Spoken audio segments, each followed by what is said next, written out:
Көрдің бе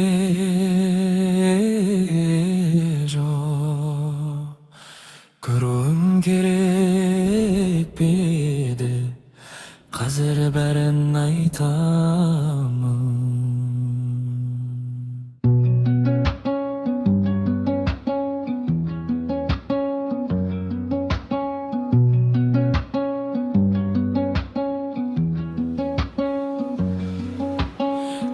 Теріп жүрген тышқан кенет шөптің арасынан екі мұрты едірейген, құлағы тікірейген.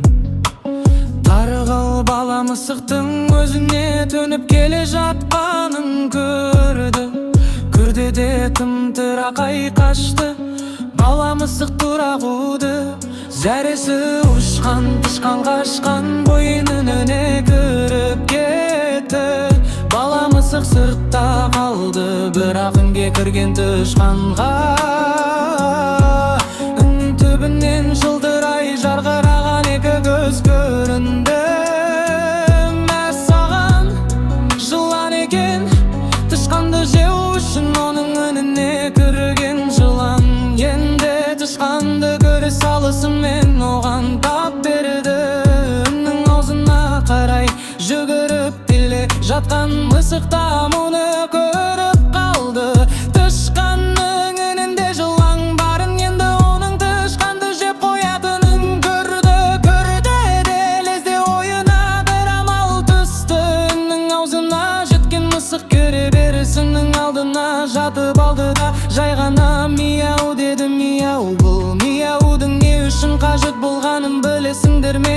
Үнге кірген тышқанға үннің ішінде апырған жыланда мысықтың мияу дегенін естеді, бірақ әрқайсысы әртүрлі естеді. Тышқанның құлағына мысықтың мияу дегені ол жерде қауіп жоқ, сен шық, құтқарамын дегенде естілді. Жыланның құлағына мияу, тышқанды ұстап бердің, рахмет саған дегенде естілді. Бірақ екеуі де мысықтың ойлағанын білмеді. Тышқаныңды шыға сала бала мысық оның желкесінен тістеп алды. Жылан мысыққа алғысын білдірейін деп іннен шыға сала бала мысықтың екінші жағынан бала мысық оның да желкесінен тістеп алды. Міне осы оқиғадан кейін